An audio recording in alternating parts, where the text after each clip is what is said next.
আসসালামু আলাইকুম। সংবাদে আপনাদের সবাইকে স্বাগত জানাচ্ছি। আমি ফিরোজ তোহা। শুরুতেই সংবাদ শিরোনাম।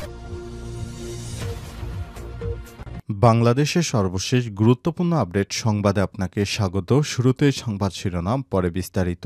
শুরুতেই জানাবো, শিক্ষা প্রতিষ্ঠানে ভর্তিতে ৫% কোটা পাবেন অভ্যুত্থানে হতাহতের সন্তানেরা। মুক্তিযুদ্ধ কোটার মতো ২০২৪ সালে জুলাই আগস্ট অভ্যুত্থানে আহত এবং নিহতদের পরিবারের সন্তানদের সরকারি বিদ্যালয় ভর্তির ক্ষেত্রে ৫% কোটা নির্ধারণ করেছে অন্তর্বর্তীকালীন সরকার। এরপর জানাবো, বিদ্যুতের চাহিদা মেটাতে রমজানে আসছে ৪ কার্গো অতিরিক্ত এলএনজি, বললেন বিদ্যুৎ উপদেষ্টা। পবিত্র রমজান মাসে অতিরিক্ত বিদ্যুতের চাহিদা মেটানো এবং লোডশেডিং না দিয়ে বিদ্যুৎ সরবরাহ স্বাভাবিক রাখতে ৪ কার্গো অতিরিক্ত এলএনজি আমদানি করা হয়েছে বলে জানিয়েছেন বিদ্যুৎ, জ্বালানি ও খনিজ সম্পদ উপদেষ্টা মোহাম্মদ ফাউজুল কবির খান। এদিকে সীমান্তে চোরাচালানকে কেন্দ্র করে যুবককে কুপিয়ে হত্যা, গ্রেপ্তার ৪। মৌলভীবাজারের কোলাউড়ায় চোরাচালানের নিয়ন্ত্রণকে কেন্দ্র করে পূর্বশত্রুতার জের ধরে জেবুল মিয়া ২৬ নামে একজনকে কুপিয়ে হত্যার অভিযোগ উঠেছে। প্রতিপক্ষ জাবের মিয়া এবং তার লোকজনের বিরুদ্ধে এই ঘটনায় ৪ জনকে গ্রেপ্তার করেছে পুলিশ। জানাবো, সীমান্ত হত্যা অব্যাহত থাকলে কঠোর হবে বিজিবি, বললেন বিজিবির ডিজি। সীমান্ত হত্যা অব্যাহত থাকলে বাংলাদেশের বিজিবি আরও কঠোর হবে বলে ভারতকে হুঁশিয়ারি উচ্চারণ করেছেন বিজিবির মহাপরিচালক মেজর জেনারেল মোহাম্মদ আশরাফুজ্জামান সিদ্দিকী।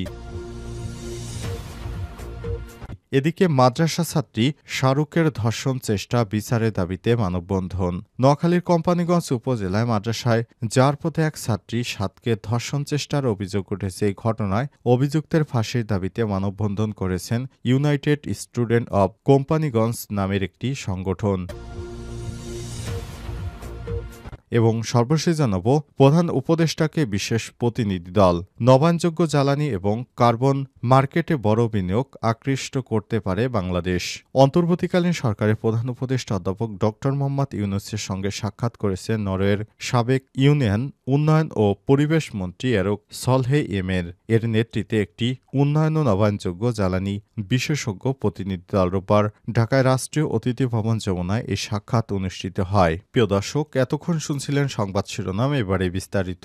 তবে তার আগে বন্ধুরা, অনুরোধ থাকবে সংবাদটিতে একটি লাইক দিন। এই চ্যানেলে আপনি নতুন হয়ে থাকলে আমাদের সংবাদটি দেখতে দেখতে চ্যানেলটি সাবস্ক্রাইব করে রাখুন। কমেন্ট করে বন্ধুরা আপনার মূল্যবান মতামত জানিয়ে দিন আপনি বিশ্বের কোন দেশ থেকে বা বাংলাদেশের কোন স্থান থেকে আমাদের সংবাদটি দেখছেন এবং শুনছেন। এবারে বিস্তারিত। শিক্ষা প্রতিষ্ঠানে ভর্তিতে ৫% কোটা পাবেন অভ্যুত্থানে হতাহতের সন্তানেরা। মুক্তিযোদ্ধা কোটার মতো ২০২৪ সালে জুলাই আগস্ট অভ্যুত্থানে আহত ও নিহতদের পরিবারের সন্তানদের সরকারি বিদ্যালয় ভর্তির ক্ষেত্রে ৫% কোটা নির্ধারণ করেছে অন্তর্বর্তীকালীন সরকার। গত ২০ ফেব্রুয়ারি সংক্রান্ত একটি অফিস আদেশ রবিবার ২ মার্চ জারি করেছে মাধ্যমিক ও উচ্চ শিক্ষা অধিদপ্তর।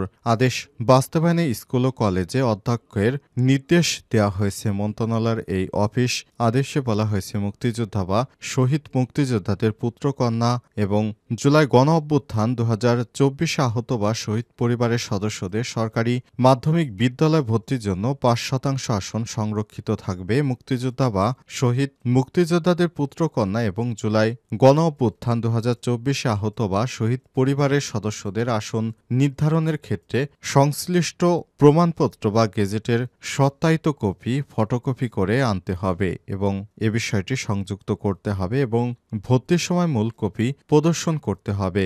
আদেশে আরও বলা হয়েছে, এক্ষেত্রে সংশ্লিষ্ট ব্যক্তি মুক্তিযোদ্ধা বিষয়ক মন্ত্রণালয় থেকে ইস্যু করা মুক্তিযোদ্ধা সনদ বা জুলাই গণ অভ্যুত্থান ২০২৪ শহীদের গেজেট যথাযথভাবে যাচাই করে ভর্তি কার্যক্রম সম্পন্ন করতে হবে এবং এর বাইরে গিয়ে নিজের মনমতো কোনো তালিকা প্রয়োগ করা যাবে না। বিদ্যুৎ উপদেষ্টা বলেন, বিদ্যুতের চাহিদা মেটাতে রমজানে আসছে 4 কার্গো এলএনজি। রমজান মাসে অতিরিক্ত বিদ্যুতের চাহিদা মেটাতে এবং লোডশেডিং না দিয়ে বিদ্যুৎ সরবরাহ স্বাভাবিক রাখতে 4 কার্গো অতিরিক্ত এলএনজি আমদানি করা হচ্ছে বলে জানিয়েছেন বিদ্যুৎ জ্বালানি ও খনিজ সম্পদ উপদেষ্টা মোহাম্মদ ফাউজুল কবির খান। রোববার 2 মার্চ আসরে নামাজের পর রাজধানীর সার্কিট হাউসে জামে মসজিদের সামনে সাংবাদিকদের একথা বলেছেন তিনি। উপদেষ্টা বলেছেন, রমজানে 4 কার্গো অতিরিক্ত এলএনজি আমদানির উদ্যোগ নিয়েছে। আমরা আশা করছি রমজান মাসে ইনশাল্লাহ কোনো লোডশেডিং হবে না। এ সময় তিনি আরও বলেছেন, আমাদের যে গ্যাস ছিল সেই গ্যাস ফুরিয়ে গেছে। আমরা বৈদেশিক মুদ্রা ব্যবহার করে বিদেশ থেকে এলএনজি আমদানি করছি। এবারের রোজা কিছুটা গরমের মধ্যে পড়েছে। এ সময় আমাদের সেচের জন্য অনেক বিদ্যুতের প্রয়োজন হবে। বিদ্যুতের চাহিদা অনেক বেড়ে যায়। শীতকালে আমাদের বিদ্যুতের চাহিদা থাকে 9 থেকে 10 হাজার মেগাওয়াট। সেচ এবং গরমের কারণে এই বিদ্যুতের চাহিদা 17 থেকে 18 হাজার মেগাওয়াট পৌঁছে যায়। এর মধ্যে 2000 মেগাওয়াট লাগে আমাদের সেচ কাজে, কিন্তু সেচ কাজ বন্ধ করা যাবে না। সেচ বন্ধ হলে খাদ্য উৎপাদন ব্যাহত হবে, আমরা সবাই ক্ষতিগ্রস্ত হব। এ কারণে শীততাপ নিয়ন্ত্রণ অতিরিক্ত আলোকসজ্জার জন্য 5 থেকে 6 হাজার মেগাওয়াট বিদ্যুৎ লাগে। এজন্য আমরা ইমাম সাহেব ও মুসল্লিদের মাধ্যমে সবাইকে অনুরোধ জানিয়েছি এসির তাপমাত্রা 25 ডিগ্রি সেলসিয়াস রাখার জন্য। এই 25 ডিগ্রি বেশ ভালো তাপমাত্রা। এই তাপমাত্রায় মানুষ খুব আরামদায়কভাবেই ইবাদত করতে পারে। শুধু আমাদের দেশে নয়, বরং মালয়েশিয়াতেও বলা আছে এসির তাপমাত্রা যেন 25 ডিগ্রি সেলসিয়াস রাখা হয়, তাহলে বিদ্যুতের চাহিদা অনেক অংশে কমে আসবে। সীমান্তে চোরাচালানকে কেন্দ্র করে যুবককে কুপে হত্যা, গ্রেপ্তার 4।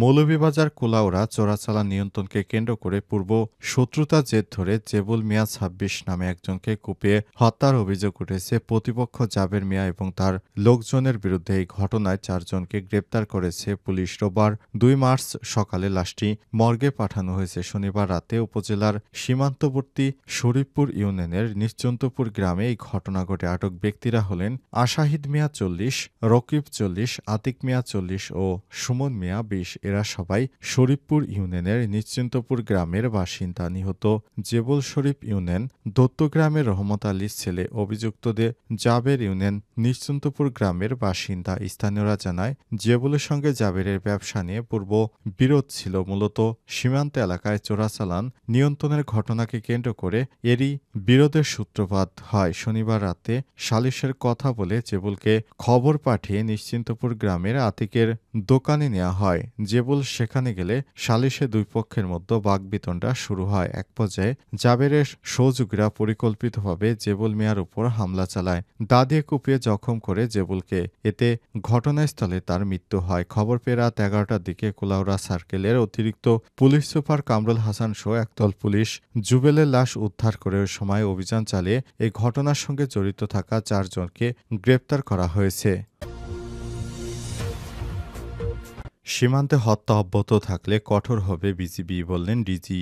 সীমান্ত হত্যা অব্যাহত থাকলে বিজিবি আরও কঠোর হবে বলে হুঁশিয়ারি উচ্চারণ করেছেন বিজিবির মহাপরিচালক মেজর জেনারেল মোহাম্মদ আশরাফুজ্জামান সিদ্দিকী। তিনি বলেছেন, সীমান্ত হত্যা কোনোভাবেই কাম্য নয়। ভারতীয় যারা আমাদের সীমান্তে অনুপ্রবেশ করে তাদের আমরা গ্রেপ্তার করে সুন্দরভাবে হস্তান্তর করি। সেটা আর কতদিন করা যায়? বিএসএফ সীমান্তে হত্যা অব্যাহত রাখলে আরও কঠোর হবে বিজিবি। শনিবার 1 মার্চ দুপুরে বিজিবির কক্সবাজার ব্যাটালিয়নে প্রশিক্ষণরত মাঠে আনুষ্ঠানিক পতাকা উত্তোলনের মাধ্যমে নবসৃজিত উখিয়া ব্যাটালিয়ন 64 বিজিবি 4টি ইউনিট উদ্বোধন শেষে সাংবাদিকদের এক প্রশ্নের জবাবে তিনি এসব কথা বলেছেন। এ সময় উপস্থিত ছিলেন স্বরাষ্ট্র উপদেষ্টা লেফটেন্যান্ট জেনারেল অবসরপ্রাপ্ত জাহাঙ্গীর আলম চৌধুরী। সম্প্রতি ভারতের নয়াদিল্লিতে বিজিবি বিএসএফ মহাপরিচালক পর্যায়ের সম্মেলন অনুষ্ঠিত হয়েছে। সেখানে সীমান্ত হত্যা নিয়ে আলোচনা হয়েছে কিনা জানতে চাইলে বিজিবির মহাপরিচালক বলেছেন, সীমান্ত হত্যা নিয়ে আলোচনার বিষয়টি 1 নম্বরে ছিল।